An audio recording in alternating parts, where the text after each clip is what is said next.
স্বাগত এখন জনপদের সঙ্গে আছে আমি উজ্জ্বল হাফিজ। মহান স্বাধীনতা দিবস আজ। শ্রদ্ধা ভালোবাসায় জাতির শ্রেষ্ঠ সন্তানদের স্মরণ করছে জাতি। জাতীয় স্মৃতিসৌধে ঢল নামে সর্বস্তরের মানুষের। ৭১-এর বীর সন্তানদের শ্রদ্ধা জানিয়েছেন রাষ্ট্রপতি, প্রধান উপদেষ্টা, প্রধান বিচারপতি সহ উপদেষ্টা পরিষদের সদস্যরা। সারা দেশে অনুষ্ঠিত হয়েছে কুচকাওয়াজ।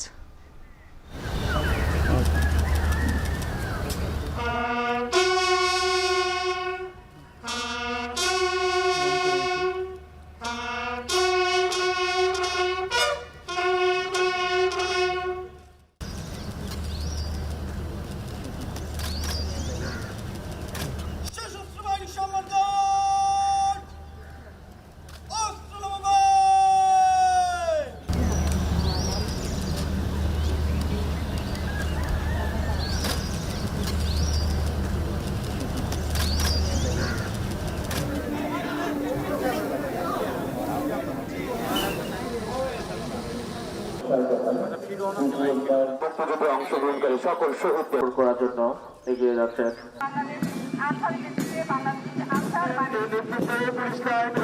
পরিবর্তিত প্রেক্ষাপটে আজ আমাদের অঙ্গীকার হোক যে এই দেশে কোনো ভেদাভেদ থাকবে না, সবাই যাতে তার যোগ্য সম্মানটা পায়। সকলের সম্মিলিত প্রচেষ্টা ঐক্যের ফলেই কিন্তু দেশটাকে সুন্দর করতে হবে।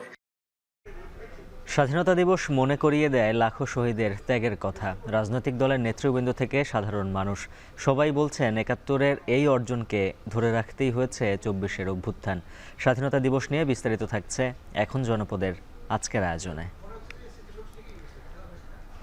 মহান স্বাধীনতা দিবসে জাতির শ্রেষ্ঠ সন্তান বীর শহীদদের প্রতি শ্রদ্ধা জানাতে সাভারের জাতীয় স্মৃতিসৌধে সর্বস্তরের মানুষের ঢল নেমেছে। সেখানে রয়েছেন সহকর্মী সাজিদ আরাফাত। বিস্তারিত জানবো তার কাছ থেকে। সাজিদ, জানাবেন এখন সাধারণ মানুষের ঢল কেমন দেখছেন, আর শ্রদ্ধা নিবেদন শেষে তারা কি বলছেন?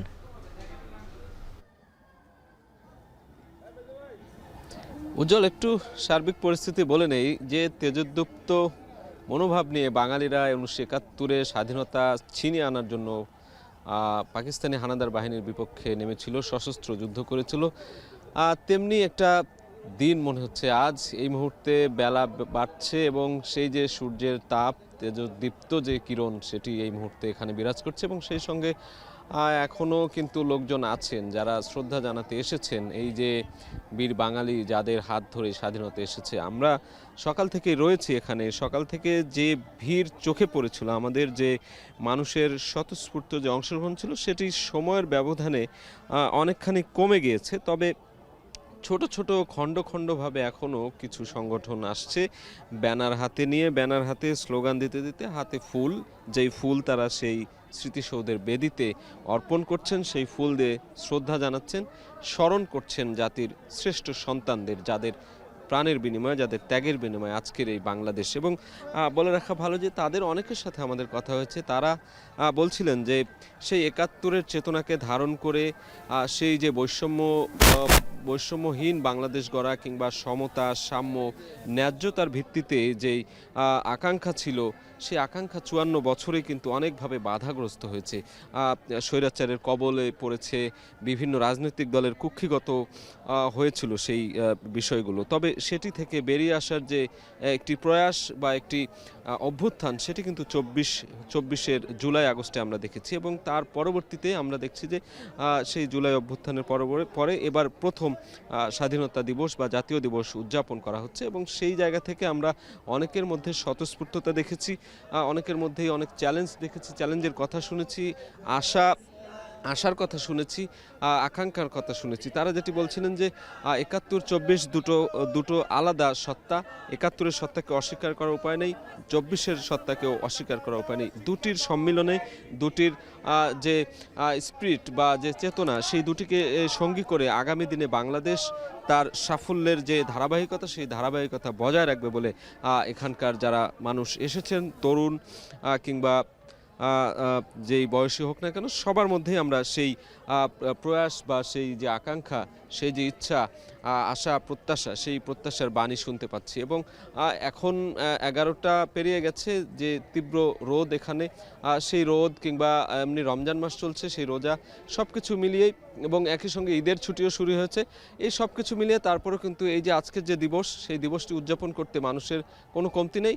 হয়তো সংখ্যা একটু কমে গিয়েছে এই মুহূর্তে এসে, সকালবেলা যতটা ছিল, তবে বেলা আগামীতে আর কয়েক ঘন্টা পরে কেমন থাকে সেটি জানানোর জন্য আমরা হয়তো বা পরবর্তীতে আপনার সঙ্গে যুক্ত হব। উজ্জ্বল, এই ছিল এই মুহূর্তে সবশেষ খবর জাতীয় স্মৃতিসৌধ প্রাঙ্গণ থেকে। সাজিদ আরাফাত যুক্ত ছিলেন সাভার জাতীয় স্মৃতিসৌধ থেকে।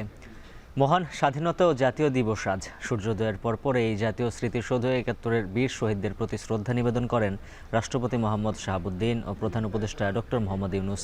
পরে প্রধান বিচারপতি, উপদেষ্টা পরিষদের সদস্যরা শ্রদ্ধা নিবেদন করেন। এ সময় উপদেষ্টারা বলেন, মুক্তিযুদ্ধের চেতনায় নতুন বাংলাদেশ হবে সুখী ও সমৃদ্ধশালী। ব্যক্তি ও দলের ঊর্ধ্বে উঠে জাতীয় স্বার্থে সবাইকে ঐক্যবদ্ধ থাকার আহ্বান জানান তারা। বিস্তারিত হাসিফ বিল্লার প্রতিবেদনে।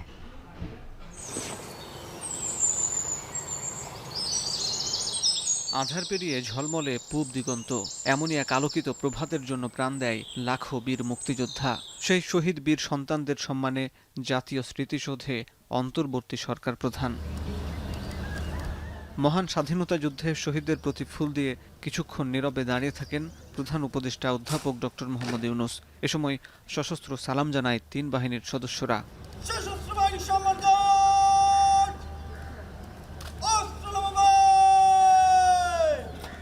এর আগে শহীদদের প্রতি শ্রদ্ধা জানান রাষ্ট্রপতি মোহাম্মদ শাহাবুদ্দিন।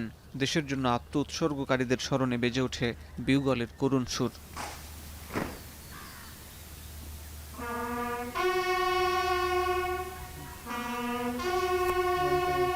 পরে শ্রদ্ধা জানান প্রধান বিচারপতি সহ সুপ্রিম কোর্টের বিচারপতিরা।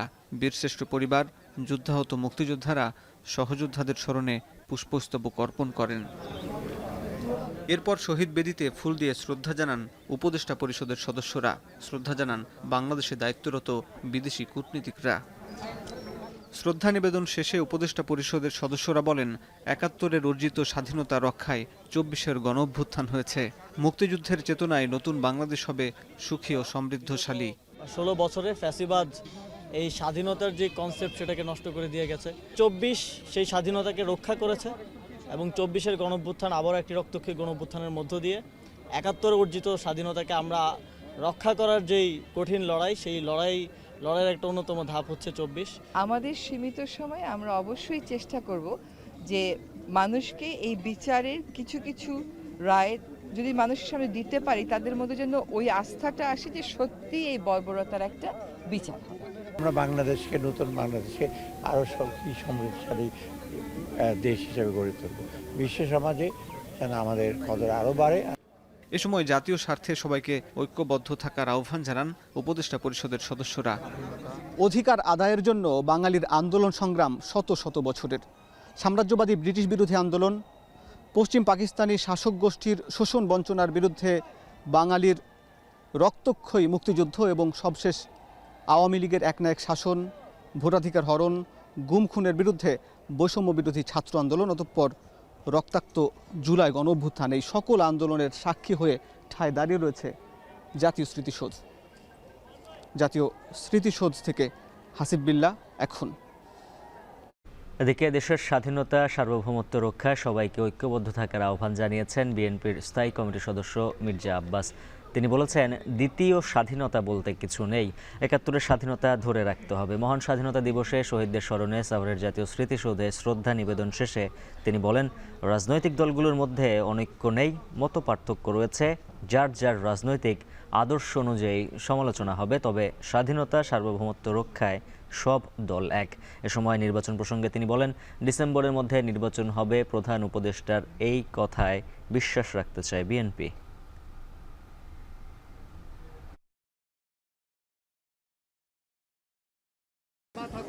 অনৈক্য কিছু নাই, স্বার্থের সংঘাত আছে।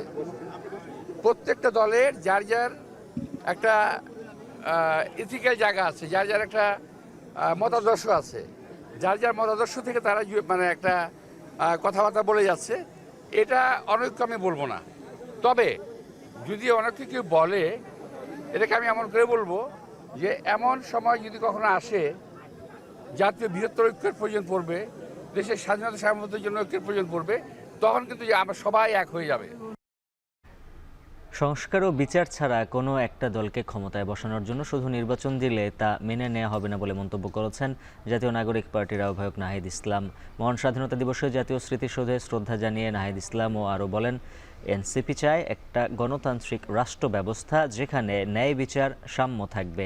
মহান স্বাধীনতা দিবসে জাতীয় স্মৃতিসৌধে শ্রদ্ধা জানিয়ে নাহিদ ইসলাম আরও বলেন, এনসিপি চায় একটা গণতান্ত্রিক রাষ্ট্র ব্যবস্থা যেখানে ন্যায় বিচার ও সাম্য থাকবে। সময় তিনি বলেন, ৭১ ও ২৪ আলাদা কিছু নয়, ৭১-এর আকাঙ্ক্ষা পূরণ হয়নি বলেই ২৪-এর গণ অভ্যুত্থান হয়েছে। যারা ৭১ ও ২৪-কে নিয়ে বিরোধী অবস্থা তৈরি করেছে তাদের উদ্দেশ্য অসৎ। তারা গণ অভ্যুত্থানকে ধারণ করতে পারেনি, ঐক্য বিনষ্ট হয়নি। তবে ২৪-এর আকাঙ্ক্ষা থেকে সরে গেলে ঐক্য থাকবে না বলেও জানান নাহিদ। আমরা মনে করি যে আমাদের যে স্বাধীনতা অর্জিত হয়েছে এবং বারবার যেটা বেহাত হয়েছে এবং আমরা বারবার রক্ত দিতে হয়েছে জনগণকে, আমাদের যাতে সামনের দিনগুলোতে আমাদের যাতে আর রক্ত দিতে না হয় জনগণের, এমনটাই আমাদের প্রত্যাশা। আজকের দিনে আমরা যে গণতন্ত্র, মানবিক মর্যাদা, সামাজিক ন্যায় বিচারের জন্য লড়াই করেছি যুগ যুগ ধরে, এবং ২০২৪ সালেও আমাদেরকে ফ্যাসিবাদ বিরোধী আন্দোলনে লড়াই করতে হয়েছে, গণঅভ্যুত্থান করতে হয়েছে। আমরা চাই একটি গণতান্ত্রিক রাষ্ট্র ব্যবস্থা বিনির্মাণের মাধ্যমে এবং আমাদের যে শাসন কাঠামো, আমাদের যে গণতান্ত্রিক প্রতিষ্ঠানগুলো, সেগুলো আবার সংস্কারের মাধ্যমে পুনর্গঠন করে একটি গণতান্ত্রিক রাষ্ট্র তৈরি করতে, যেখানে মানুষের ন্যায় বিচার নিশ্চিত হবে।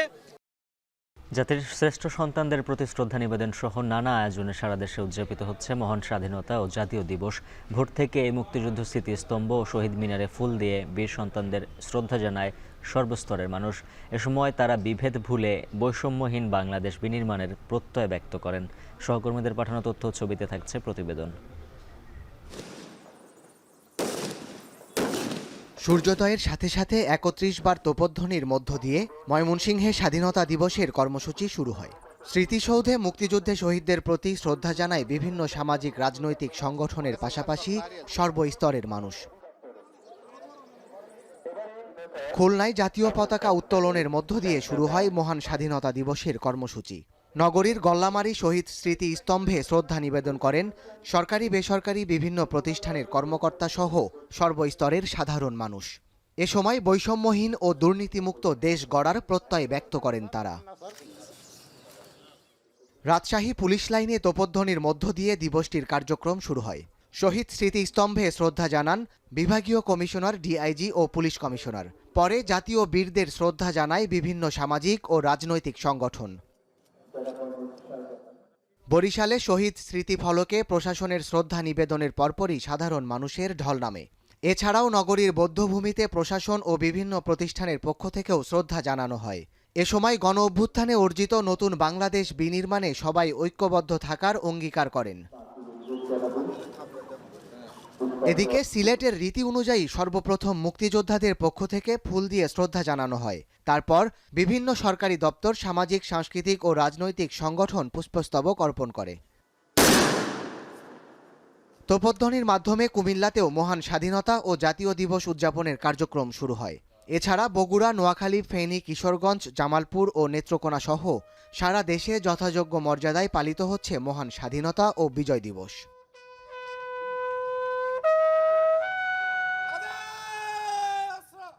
সাদাত শাহেদ, এখন। কুচকাওয়াজ সহ নানা আয়োজনে সারা দেশে অনুষ্ঠিত হচ্ছে মহান স্বাধীনতা দিবসের আনুষ্ঠানিকতা। বিভিন্ন সাজ পোশাকে শারীরিক কসরতে বর্ণিল হয়ে ওঠে আয়োজন। এতে অংশ নেন স্কাউট সদস্য সহ সরকারি বেসরকারি শিক্ষা প্রতিষ্ঠানের শিক্ষার্থীরা। প্রতিবেদনে থাকছে বিস্তারিত।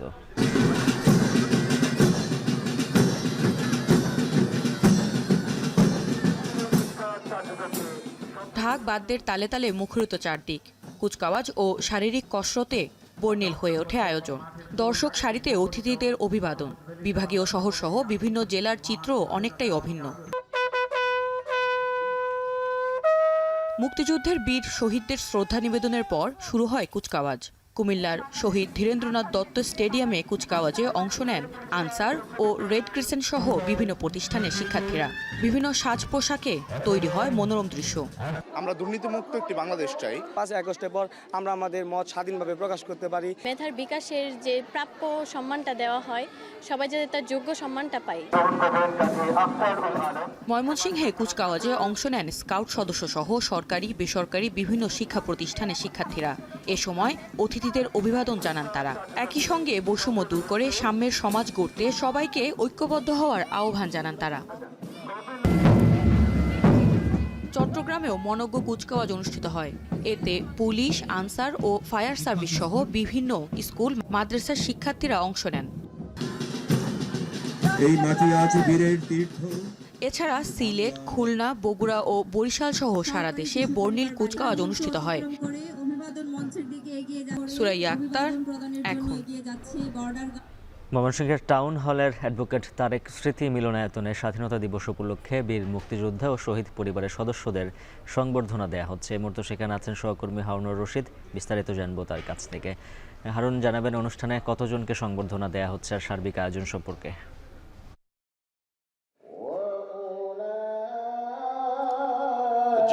মহান স্বাধীনতা দিবস উপলক্ষে ময়মনসিংহের বীর মুক্তিযোদ্ধা এবং শহীদ পরিবারের সদস্যদের সংবর্ধনা দেওয়া হচ্ছে এবং এই সংবর্ধনা অনুষ্ঠানটি কিন্তু আনুষ্ঠানিকভাবে শুরু হচ্ছে। এখন কোরআন তেলাওয়াত হচ্ছে, আর পরেই কিন্তু যে সংবর্ধনা অনুষ্ঠানের যে মূল আনুষ্ঠানিকতা সেটি শুরু হবে। ইতিমধ্যেই যারা অতিথিবৃন্দ রয়েছেন তারা কিন্তু অনুষ্ঠানস্থলে এসে উপস্থিত হয়েছেন এবং যাদের সংবর্ধনা দেওয়া হবে বীর মুক্তিযোদ্ধা এবং শহীদ পরিবারের সদস্য যারা রয়েছেন তারাও কিন্তু এই টাউন হল মিলনায়তনে এসে উপস্থিত হয়েছেন। আমরা দেখতে পাচ্ছি যে পুরা টাউন হল কিন্তু এখন কানায় কানায় পূর্ণ। মুক্তিযোদ্ধা এবং শহীদ পরিবারের সদস্যরা ইতিমধ্যে এখানে এসে উপস্থিত হয়েছেন এবং আমরা দেখতে পাচ্ছি যে আজকের অনুষ্ঠানের যিনি প্রধান অতিথি বিভাগীয় কমিশনার মুখতার আহমেদ তিনি উপস্থিত হয়েছেন এবং অতিরিক্ত ডিআইজি আবু বকর সিদ্দিক, ময়মনসিংহের জেলা প্রশাসক মফিদুল আলম এবং পুলিশ সুপার কাজী আক্তারুল আলম সহ অন্যান্য কর্মকর্তারাও কিন্তু উপস্থিত হয়েছেন।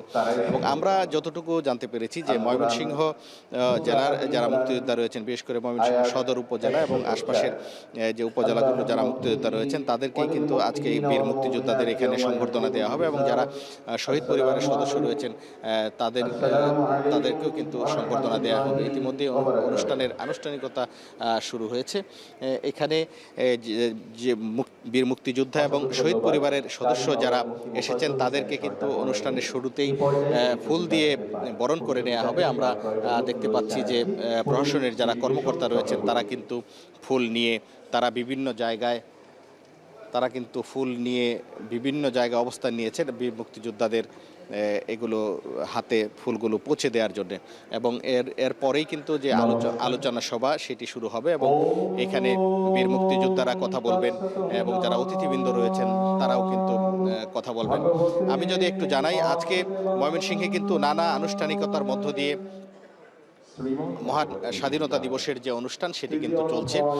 আমরা দেখেছি যে আজকে সূর্যোদয়ের সাথে সাথে মুক্তিযুদ্ধ স্মৃতিসৌধে পুষ্পস্তবক অর্পণের মাধ্যমে যে দিবসের শুরু হয়েছে, এরপর সার্কিট হাউস মাঠে কুচকাওয়াজ অনুষ্ঠিত হয়েছে এবং এখন বীর মুক্তিযোদ্ধাদের সংবর্ধনা দেওয়া হচ্ছে এবং শহীদ পরিবারের সদস্যদের সংবর্ধনা দেওয়া হচ্ছে এবং এছাড়াও চিত্রাঙ্কন প্রতিযোগিতা, আলোকচিত্র প্রদর্শনী সহ বিভিন্ন অনুষ্ঠান কিন্তু দিনভর রয়েছে আজকে স্বাধীনতা দিবসের। তো এই ছিল আমার কাছে ময়মনসিংহ থেকে সর্বশেষ। প্রিয়জনের সঙ্গে ঈদ আনন্দ ভাগাভাগি করতে সড়ক মহাসড়কে বেড়েছে ঘরে ফেরা মানুষের ভিড়। চট্টগ্রামের বাস কাউন্টারগুলোতে বাড়তি ভাড়ার অভিযোগ করছেন যাত্রীরা, তবে যানজটের ভোগান্তি নেই উত্তরবঙ্গের মানুষের। এ বিষয়ে বিস্তারিত জানাতে চট্টগ্রাম থেকে যুক্ত আছেন সহকর্মী শোয়েব রহমান, সিরাজগঞ্জের সায়দাবাদ থেকে যুক্ত আছেন সহকর্মী রিফাত রহমান ও টাঙ্গাইলের কালীহাতির ইলেঙ্গি এলাকা থেকে যুক্ত আছেন সহকর্মী কাউসার আহমেদ। শুরুতেই যেতে চাই বন্দরনগরী চট্টগ্রামে, সেখান থেকে জানবো শোয়েবের কাছ থেকে সবশেষ খবর। শোয়েব, জানাবেন সড়কে যানবাহনের চাপ কেমন দেখছেন আর বাড়তি ভাড়া নিয়ে যাত্রী ও চালকরা কি বলছেন? উজ্জ্বল, মূলত গতকাল থেকে কিন্তু আনুষ্ঠানিকভাবে ঈদের ছুটি অনেকটা শুরু হয়ে গিয়েছে এবং ঢাকার পরে চট্টগ্রামে সবচেয়ে বড় শহর, যেখান থেকে সবচেয়ে বেশি সংখ্যক মানুষ শহর ছেড়ে যায় এবং সেই কারণে আমরা দেখেছি গতকাল সন্ধ্যার পর থেকেই কিন্তু বাস কাউন্টারগুলোতে মানুষের উপচে পড়া ভিড় লক্ষ্য করা গেছে এবং এখানে আইনশৃঙ্খলা বাহিনী সহ যারা বাস কাউন্টারের সঙ্গে সংশ্লিষ্ট রয়েছেন কর্মকর্তারা, তাদের সাথে কথা বলেছি আমরা। তারা বলছেন যে গেল রাত পুরোটা জুড়েই কিন্তু মানুষের ব্যাপক চাপ ছিল এবং গতকালকেই কিন্তু বহু সংখ্যক মানুষ চট্টগ্রাম ছেড়েছেন এবং আজকেও কিন্তু সকাল থেকে সেই ভিড় একেবারে পরিপূর্ণ। আমরা দেখছি প্রত্যেকটি কাউন্টারে কিন্তু যাত্রীদের উপচে পড়া ভিড়। তারা তাদের নির্দিষ্ট গন্তব্যের টিকিটের জন্য এক কাউন্টার থেকে আরেক কাউন্টারে ছুটছেন এবং যেহেতু ঈদের সময়টাতে টিকিটের বাড়তি চাহিদা থাকে, এই কারণে অনেকেই কিন্তু বেশ কিছুদিন আগে থেকেই টিকিট কেটে রাখেন। যারা টিকিট কেটে রেখেছেন আগে থেকে তারা কিছুটা স্বস্তিতে রয়েছেন, তবে যারা ইনস্ট্যান্ট আসছেন এখনকার টিকিট কাটতে তারা কিন্তু বেশ বিপাকে পড়ছেন, টিকিট খুব একটা পাওয়া যাচ্ছে না। এবং বাসগুলো আমরা দেখছি যে কিছুক্ষণ পরপরই বাস ছেড়ে যাচ্ছে। বেশ কিছু কাউন্টারের সাথে আমরা কথা বলেছি, তারা বলছেন যে ঈদ উপলক্ষে তারা বাড়তি গাড়ি সংযোজন করেছেন, কারণ যেহেতু এই সময়টাতে যাত্রীদের ব্যাপক চাপ থাকে। এবং একই সাথে যারা বাস চালক রয়েছেন, হেল্পার রয়েছে, তাদের সাথে কথা বলেছি। তারা যেটি বলছেন যে চট্টগ্রামের অংশের দিকটাতে সীতাকুণ্ড এবং বারবকুণ্ড এই দুটি এলাকায় 3 কিলোমিটার থেকে 4 কিলোমিটারের মতো একটি জ্যাম রয়েছে। এছাড়া পুরো সড়ক জুড়ে খুব একটা যানজটের ভোগান্তি নেই।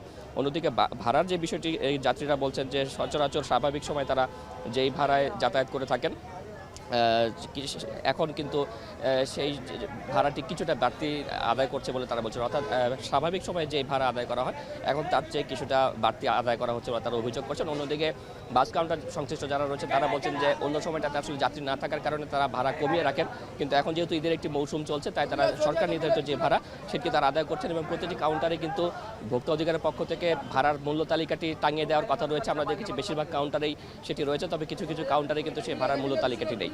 তো সবকিছু মিলে এখন পর্যন্ত চট্টগ্রাম থেকে ঈদের যে যাত্রা, সেই ঈদ যাত্রা অনেকটা নির্বিঘ্ন এবং স্বস্তিতেই চলছে বলা যায়। এবার আমরা উত্তরের প্রবেশদ্বার সিরাজগঞ্জের মহাসড়কের খবর জানবো। সিরাজগঞ্জ থেকে সে সকল খবর জানাতে আমাদের সাথে যুক্ত হচ্ছেন সহকর্মী রিফাত রহমান। সোহেব, ধন্যবাদ। আসলে নারীর টানে কিন্তু বাড়ি ফিরতে শুরু করেছে উত্তরবঙ্গের মানুষ, যে কারণে গতকাল থেকে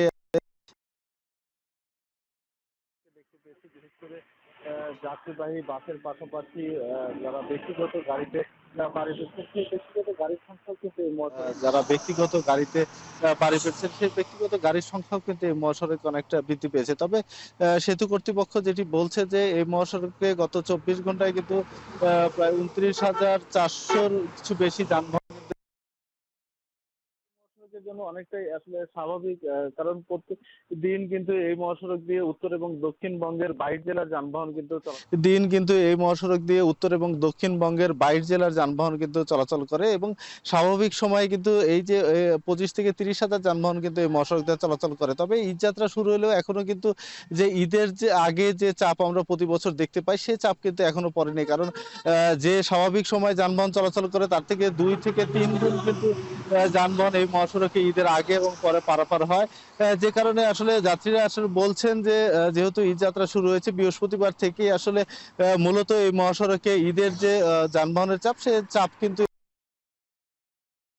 তারা যেটি জানিয়েছেন যে আসলে ঢাকা থেকে যে স্বাভাবিক সময়ে তারা এই সিরাজগঞ্জ মহাসড়ক পাড়ি দিচ্ছেন, অর্থাৎ 2.5 থেকে 3 ঘন্টায় কিন্তু তারা এই সিরাজগঞ্জ মহাসড়ক পাড়ি দিচ্ছেন,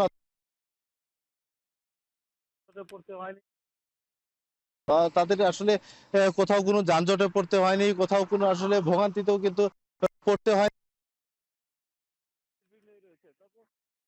টাঙ্গাইলে রয়েছে আমাদের পর্যন্ত ঈদ যাত্রা নির্বিঘ্নই রয়েছে। তবে টাঙ্গাইলে রয়েছে আমাদের সহকর্মী কাউসার আহমেদ, টাঙ্গাইলের মহাসড়কের পরিস্থিতি জানাবেন তিনি। ধন্যবাদ রিফাত। আমি কিন্তু এই সকাল থেকে মহাসড়কে আছি। আমি লক্ষ্য করেছি যে এই মহাসড়কে ভোর থেকে কিন্তু পুরোদমে ঈদ যাত্রা শুরু হয়েছে। আমি রাবনা বাইপাস থেকে শুরু করে এলেঙ্গা বাস স্ট্যান্ড এলাকা পর্যন্ত আমি লক্ষ্য করেছি যে এই মহাসড়কে যাত্রীদের উপচে পড়া ভিড় লক্ষ্য করেছি। কয়েকজন যাত্রী জানিয়েছেন যে তারা কিন্তু 2 থেকে 3 ঘন্টা দাঁড়িয়ে থেকেও বাস বা গণপরিবহন পাচ্ছেন না। তারা একটি অভিযোগ করেছেন যে টাঙ্গাইল থেকে উত্তরাঞ্চলের ভাড়া যেখানে 300 টাকা ছিল সেখানে আজকে নেওয়া হচ্ছে 600 থেকে 800 টাকা পর্যন্ত। এই বিষয়ে তারা ভোক্তা সহ প্রশাসন এবং ঊর্ধ্বতন কর্মকর্তার হস্তক্ষেপ কামনা করেছেন। আর এদিকে যদি আমি যমুনা সেতুর টোলের তথ্য একটু জানি, এদিকে সেটি হচ্ছে স্বাভাবিক সময়ে যমুনা সেতুতে 18 থেকে 20 হাজার যানবাহন পারাপার হয়ে থাকে। আর এছাড়াও আজ সকাল 10টা পর্যন্ত গত 34 ঘন্টায় কিন্তু প্রায় 45 হাজার যানবাহন সেতু পারাপার হয়েছে। এতে আমরা একটি হিসাব করে পেয়েছি যে প্রতি মিনিটে প্রায় 22টির অধিক যানবাহন যমুনা সেতু পারাপার হয়েছে। আর এদিকে যমুনা সেতুতে অতিরিক্ত যানবাহনের চাপ সামাল দিতে স্বাভাবিক সময় 12টি বুথের মাধ্যমে টোল আদায় করা হলেও এই অতিরিক্ত চাপ সামাল দিতে আলাদা মোটরসাইকেলের লেন সহ 18টি বুথে টোল আদায় করা হয়েছে।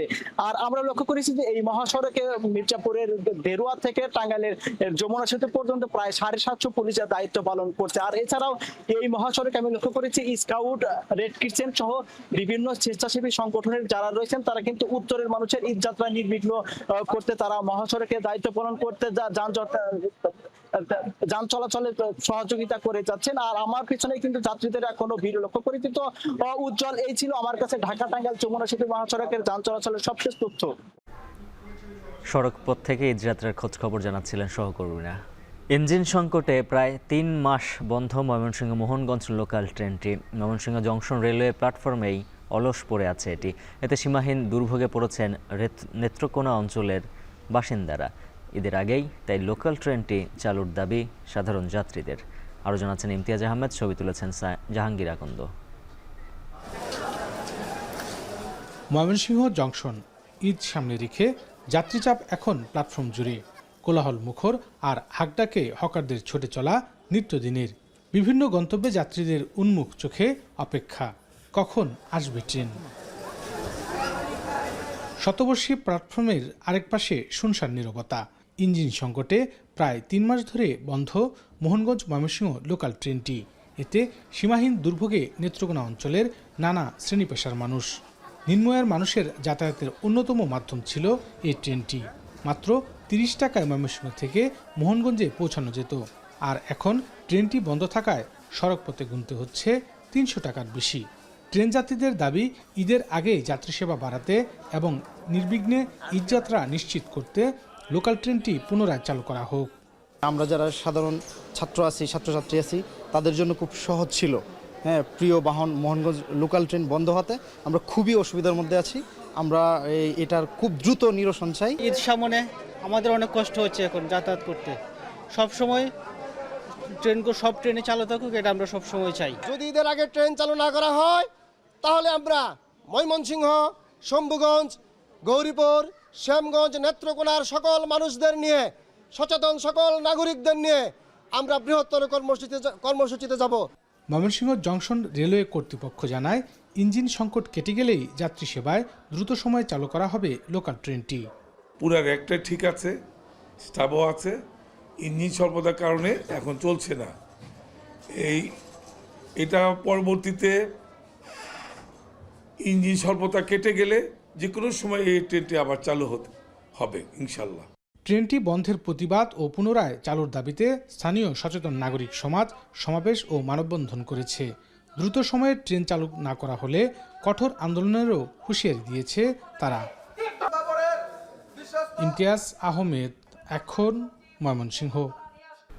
ঈদ ঘিরে খটখট শব্দে মুখর চাঁপাইনবাবগঞ্জের রেশম পল্লীগুলো। তবে এবারে কাজ তুলনামূলক কম বলছেন ব্যবসায়ীরা।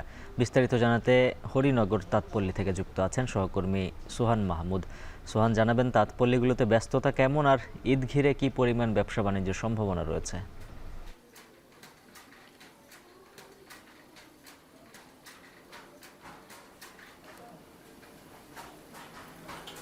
উজ্জ্বল, আপনাকে অসংখ্য ধন্যবাদ। আম, কাঁচা পিতল এবং সিল্কের রাজ্য এই চাঁপাইনবাবগঞ্জ। তবে এই ঈদে মূলত তাঁতপল্লীগুলো তেমন জমে ওঠেনি। আজকে আমরা হরিনগরের একটি তাঁতপল্লীতে এসে সকাল থেকে অবস্থান করছি। এখানে এসে আমরা মূলত দেখলাম এখানে এই গ্রামে মূলত 3000 তাঁতপল্লী ছিল আজ থেকে 2 বছর আগেও, যা এখন 1000-এর নিচে নেমে এসে দাঁড়িয়েছে। কারণ হিসেবে বলছেন মূলত অন্যান্য পোশাক কিংবা অন্যান্য যে পণ্য বাজারে বিক্রি হচ্ছে এর থেকে মূলত এই তাঁতপল্লী বা সিল্কের কাপড়গুলোর দাম অনেক বেশি। আপনাকে একটু বলে রাখি, এখানে যে সুতোগুলো দিয়ে এই সিল্কের কাপড় এবং পাঞ্জাবি বানানো হয় এগুলো মূলত 9 থেকে 9,500 টাকা কেজি। এই 9,500 টাকা কেজি দরে 1 কেজি সুতো কিনে মূলত 3 থেকে 4টি শাড়ি বানানো যায়। এক কথায় এর মধ্যেই লেবার খরচ আছে, বিভিন্ন শ্রমিক খরচ দিয়ে একটি শাড়ির দাম পড়ে যায় প্রায় 10 থেকে 12,000 টাকা। এতে মূলত অন্যান্য যে শাড়িগুলো বিক্রি হয় এর চেয়ে এই শাড়িগুলোর দাম একটু বেশি হয়। তবে আরেকটি কথা যে এই শাড়িগুলোর দাম বেশি হলেও কিন্তু অনেক ভালো এবং অনেক দিন ব্যবহার করা যায়। কিন্তু সাধারণ মানুষ মূলত এই সিল্কের দিকে না ঝুঁকে সাধারণ শাড়িগুলো যে বিক্রি হচ্ছে এগুলোই কিনছেন। এজন্যই মূলত এই তাঁতপল্লীতে মূলত একদম কর্মব্যস্ততা এই ঈদে নেই বললেই চলে। কারণ এখানকার ব্যবসায়ীরা বলছেন যে তারা নিজে কোনো পণ্য বাজারে বিক্রি করতে পারছেন না, কোনো একটা মাধ্যম দিয়ে, যেমন বলতেই পারি আড়ং মূলত এখান থেকে পণ্য কিনে নিয়ে যে বিক্রি করে, তাদের কোনো স্থানীয় মার্কেট নেই। আর স্থানীয় যেহেতু এই গ্রামগুলো একেবারে নিম্নবিত্ত, 10 থেকে 12,000 বা 15,000 টাকা দিয়ে এই শাড়িগুলো তারা কিনতে পারছেন না। এতে মূলত দিন দিন এই কর্মচঞ্চলতা কমে এসেছে এবং দিন দিন হারিয়ে যাচ্ছে এই কর্মচঞ্চলতা। তো এই যে আমরা তাঁতপল্লীগুলোতে এসেছি, এখানে 3,000 তাঁতপল্লী থাকলে এখন 1,000-এর নিচে নেমে এসেছে। তো এই ছিল চাঁপাইনবাবগঞ্জ থেকে সর্বশেষ। উজ্জ্বল। চাঁপাইনবাবগঞ্জ থেকে তাঁতপল্লীর খবর জানাচ্ছিলেন সহকর্মী সোহান মাহমুদ। লুপ কাটিংয়ের মাধ্যমে কুশিয়ারা নদীর গতিপথ বদলের কারণে চর জেগেছে ধলেশ্বরী মোহনায়। ব্যাপক প্রভাব পড়েছে নদীপাড়ের মানুষের জীবন জীবিকা ও কৃষিতে। সেই সাথে হবিগঞ্জের খোয়াই, রত্না, সুতাং ও ধলেশ্বরী নদীর পানির স্বাভাবিক প্রবাহ বাধাগ্রস্ত হওয়ায় উজানে বাড়ছে বন্যার ঝুঁকি। স্থানীয়রা বলছেন, জীবন জীবিকা ও বন্যা নিয়ন্ত্রণে ধলেশ্বরী কুশিয়ারা মোহনা খনন প্রয়োজন। কাজল সরকারের প্রতিবেদনে থাকছে বিস্তারিত। খোয়াই নদী ধরে যাত্রা শুরু, গন্তব্য ধলেশ্বরী মোহনা। পথে পথে নদীকেন্দ্রিক বৈচিত্র্যময় গ্রামীণ জীবনের নানা চিত্র, যেখানে পরতে পরতে জল ও জীবনের নিবিড় সম্পর্ক। এখানে জীবন যেমন সহজ সরল, তেমনি সংগ্রামের। আটকাতে হলো ধলেশ্বরী কুশিয়ারা মোহনায়। দীর্ঘদিন ধরে পানি প্রবাহ স্বাভাবিক না থাকায় কমেছে নাব্যতা, ক্ষীণ হয়ে পড়েছে নদী। ফলে ব্যাপক প্রভাব পড়ছে নদী তীরবর্তী মানুষের জীবন জীবিকা ও কৃষিতে। 3টা নদীর মোহনা, এখানে সবগুলো নদীর পানি নামার পরে এখানে যে ফলি ফরে মাটির ফলি ফরার পরে এখানে যে বরাট হয়েছে, এখন মনে করেন একটা ছোটো নৌকাকে আমাদের স্থানীয়ভাবে বলে ডিঙ্গি নৌকা, এই ডিঙ্গি নৌকা দিয়েও আমরা যাতায়াত করতে পারি না। বরাট হওয়ার কারণে পানি নিষ্কাশন হয় না, পানি বরাট হয়ে যায়। পানি তলে আমাদের সাইরা বিলের মধ্যে প্রায় অনেক পতির জমি তলায় আছে, যা রোপণ করা যায় না। আমরা কেমন আমরা আওয়ারের পানি তুলে জায়গা আওয়ারের ক্ষেত্রে যেতে পারি না। এবং খোয়াই নদী এমন অবস্থা আছে, আমরা এই খোয়াই নদী যদি না কুদিয়ে দেয় তাহলে আমরা চলার মতো কোনো পথই নেই। নদী শুকাইয়ে এরকম হয়েছে। এটা তো বর্তমানে নদী ছিল, এখন বর্তমানে আমরা হাইটা যাওয়ার রাস্তা হয়ে গেছে এদিকে। আগে অনেক বড় বড় জাহাজ চলতো এই দিক দিয়া, তো বড় বড় মাছও ছিল এই জায়গায়। তো এখন চরফরের কারণে মাছও নাই, জাহাজও নাই। হবিগঞ্জের খোয়াই, রত্না, সুতাং ও ধলেশ্বরী মিলিত হয়েছে হবিগঞ্জ ও কিশোরগঞ্জের সীমান্তবর্তী আদমপুর এলাকায় কুশিয়ারা নদীতে। তবে কয়েক বছর আগে লুপ কাটিংয়ের মাধ্যমে কুশিয়ারা নদীর গতিপথ বদল করায় এখানে 13 কিলোমিটার অংশ পুরাতন কুশিয়ারায় পরিণত হয়। এতে পুরো অংশে চর জেগে ওঠায় কমেছে পানি প্রবাহ। ফলে বর্ষায় হবিগঞ্জের খোয়াই, রত্না, সুতাং ও ধলেশ্বরী নদীর পানি প্রবাহে বাধাগ্রস্ত হচ্ছে। উজানে সৃষ্টি হচ্ছে বন্যার। নদীটা যদি খনন না করে দেয় আমাদের বিরাট ক্ষতি, শুধু আমাদের না, আপনার পুরো সিলেট বিভাগের ক্ষতি। দীর্ঘদিনের খনন কাজ না করার কারণে যে চর জেগেছে বা চরাঞ্চল হয়ে গেছে, সেখান দিয়ে হবিগঞ্জের যে খোয়াই নদীর পানিটা আসলে নিষ্কাশিত হতে পারে না। আমরা শুনে আসছি যে এই জায়গাগুলোকে খনন করে খননের মাধ্যমে পানিগুলো নিষ্কাশিতের ব্যবস্থা করা হবে। কয়েক বছর যাবত আমরা শুনে আসছি, কিন্তু সেগুলো তো করা হচ্ছে না। আমরা দেখছি যে ভুল নীতি, অপরিকল্পিত উন্নয়ন, অবৈজ্ঞানিক পন্থায় যে বিভিন্ন উন্নয়ন কর্মকাণ্ড হয়েছে, এতে করে এই চরগুলো জেগেছে। কুশিয়ারা নদীর উভয় তীরের প্রতিরক্ষা প্রকল্পের আওতায় রত্না, ধলেশ্বরীর 21 কিলোমিটার খননের জন্য 2022 সালে প্রকল্প নেওয়া হয়। তবে বাস্তবায়ন করা হয় শুধুমাত্র রত্না নদীর 8 কিলোমিটার অংশ। পানি উন্নয়ন বোর্ড বলছে রত্না থেকে ধলেশ্বরী মোহনা পর্যন্ত 13 কিলোমিটার খননের জন্য 96 কোটি টাকার একটি প্রকল্প প্রস্তাব করা হয়েছে, যা বাস্তবায়ন হলে স্বাভাবিক হবে পানি প্রবাহ। প্রথম ফেজে আমরা একটা প্রকল্প গ্রহণ করেছিলাম এবং সেই ফেজে আমরা প্রথম 8 কিলোমিটার আমরা খনন করেছিলাম। আরও আমাদের 13.5 কিলোমিটার খনন করতে হবে। যদি আমরা 13.5 কিলোমিটার খনন করে ফেলি তাহলে পুরা ধলেশ্বরী নদী সিস্টেমটা ওপেন হয়ে যাবে। ইতিমধ্যে আমরা কিছু প্রস্তাবনা দিয়েছিলাম, তো আমরা খুব দ্রুতই হচ্ছে এটা প্রকল্প বাস্তবায়নের মাধ্যমে এই বাকি 13 কিলোমিটারও আমরা ওপেন করে দিতে পারবো ড্রেজিংয়ের মাধ্যমে। দ্রুত এই প্রকল্প বাস্তবায়ন হলে উজানে কমবে বন্যা ঝুঁকি, সেই সাথে প্রাণ ফিরে পাবে নদীকেন্দ্রিক জীবন জীবিকা। কাজল সরকার, এখন হবিগঞ্জ। রিলে পদ্ধতিতে সরিষা আবাদ পাল্টে দিয়েছে নড়াইলের কৃষি ব্যবস্থা। এই পদ্ধতিতে 2 ফসলি জমি পরিণত হচ্ছে 3 ফসলিতে। কম খরচে বেশি লাভ হওয়ায় দিন দিন সরিষা চাষে আগ্রহী হচ্ছেন এখানকার কৃষকরা। এই পদ্ধতিতে আবাদ করে চলতি মৌসুমে আয় হবে অন্তত 4 কোটি টাকা। মোহাম্মদ ইমরান হোসেনের তথ্য ছবিতে থাকছে প্রতিবেদন। নড়াইল সদরের বীর গ্রামের প্রান্তিক কৃষক মলয় বিশ্বাস 1 বিঘা জমিতে রিলে পদ্ধতিতে সরিষা চাষ করে খরচ হয়েছে 6,000 টাকা, আর উৎপাদন হবে 8 থেকে 9 মণ সরিষা, যার বাজার মূল্য 25 থেকে 26,000 টাকা। সব খরচ বাদ দিয়ে লাভ হবে প্রায় 18,000 টাকা। 1 বিঘা জমিতে আমি সরিষা চাষ করেছি, তাতে করে আমি খুবই লাভবান। মলয়ের মতো জেলার করলা, ইসামতি, পাটেশ্বরী বিল সহ 17টি বিলে অন্তত 15,000 কৃষক লাভবান হচ্ছে এই পদ্ধতিতে সরিষা চাষে।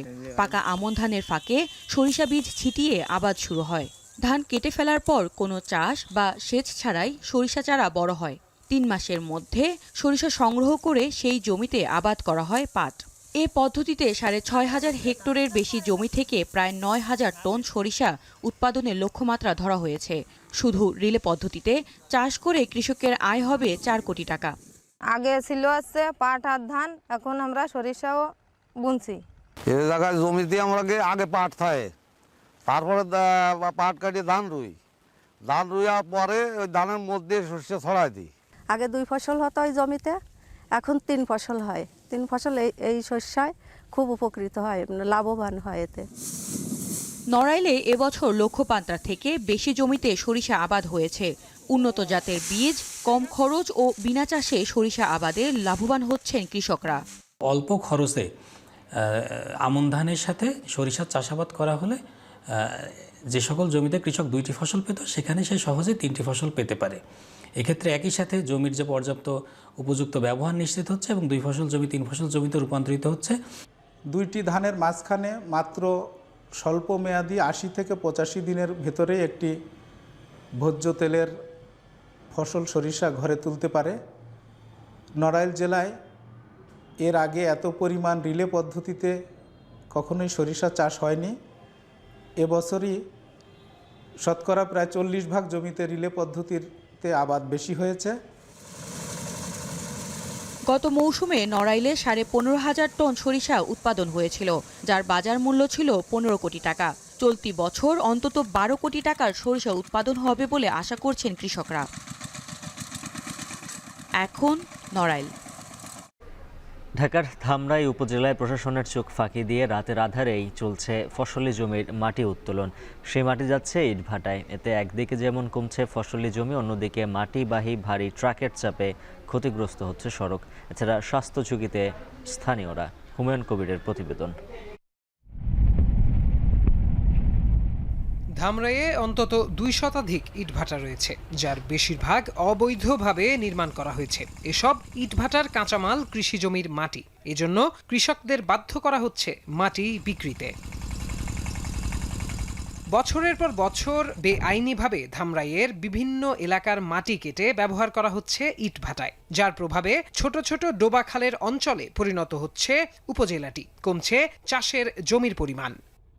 মাটি 3-4টা খোলাই দিয়ে জায়গা জমি সব নাল করে ফেলাইছে। আগে ক্ষেত কানাই হইতো, এখন খাল হয়ে গেছে।